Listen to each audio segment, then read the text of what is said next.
informasinya berupa suara gitu ya. Hanya kan suara kita itu 20 sampai 20 kilo, atau kalau kita masukkan informasi ya 1 kilo yes gitu ya. Tidak terdengar untuk jarak yang jauh. Sehingga kalau di pemancar itu kenapa salah satu cara agar informasi bisa dikirim ke jarak yang jauh itu adalah dengan metode modulasi.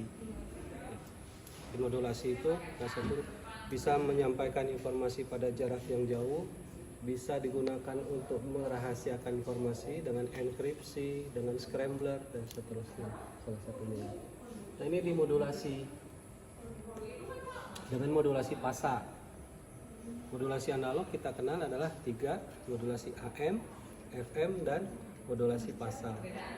Kalau AM, sinyal informasi akan mempengaruhi amplituda sinyal carrier, ya, dia berubah seperti itu. Kalau FM, frekuensi informasi mempengaruhi frekuensi carrier, jadi frekuensi carriernya kan dapat dengan. Kalau fasa, modulasi fasa informasi mempengaruhi frekuensi carrier, jadi frekuensi carriernya seperti FM, ya, tapi dipengaruhinya bukan oleh frekuensi informasi di fasa. Ini blok ini pasti dipelajarinya di Pak Slameta, ya, oleh Pak Slameta. Atau kalian udah coba belum di sana? Untuk memodulasi suatu sinyal perlu carrier atau pembawa. Pembawanya kita bangkitkan dari sebuah osilator. Di sini osilatornya osilator kristal. Kalau di lab analognya Pak Ridwan, Pak Eril, osilatornya adalah Winbridge, pasif, Hartley, Colted gitu ya. Atau sudah dicoba belum di sana? Kalau di sini langsung dengan osilator kristal. Jadi sebuah kristal sama PC segala macam itu juga osilatornya dia pakai kristal. Jadi cukup satu chip kristal dikasih C, dia udah jadi osilator. Sebelum lihat osilatornya. Nah, tapi osilator kristal tuh nggak bisa kita langsung saya pengen kristal yang frekuensi oscilasinya 134 mega, itu nggak ada dari pasar. Jadi kalau kita mau perlu mendapatkan frekuensi tertentu, kita harus melakukan proses multiplier dengan cara dikali frekuensinya atau dibagi. Ya. Blok ini dipelajari di lab Pak Ridwan juga, prakteknya di Pak Slameta juga. Multiplier frekuensi biasanya itu menggunakan transistor kelas C. Ya, transistor kelas C. Nah, kita bisa lihat frekuensi di sini berapa. Ya, frekuensi osilasinya, sinus, modulasi fasa, atau ini juga berupa informasi suara. Nah, setiap blok ini untuk menjaga konsistensi frekuensinya dilakukan filtering dengan band BF itu apa ya? Ini difilter. Ini juga suaranya masih lemah, dikuatkan juga. Ya, sehingga kita dapatkan di sini sinus, isi suara informasi, dimodulasi fasa, kemudian difilter lagi. Ya, di sana.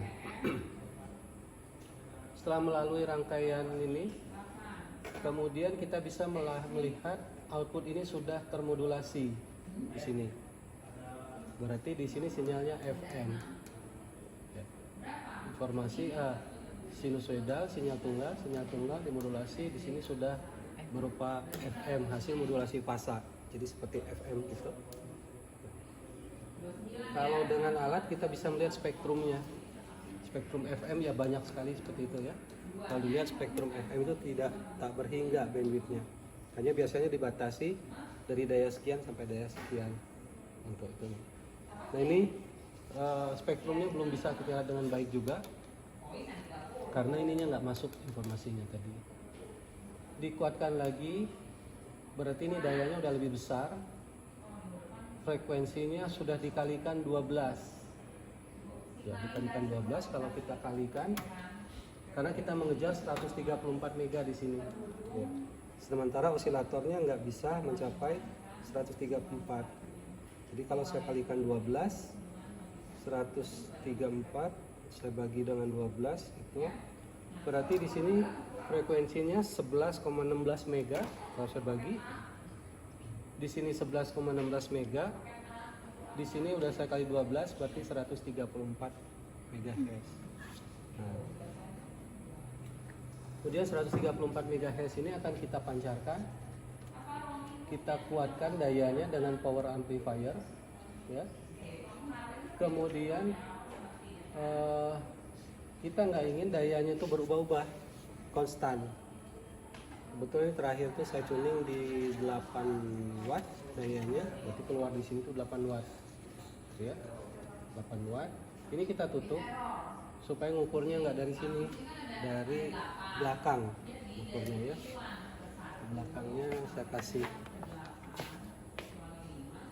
kabel seperti ini untuk mengukurnya dari belakang menggunakan atenuator, menggunakan Damilut. Damilut itu coba pindah lagi Damilutnya.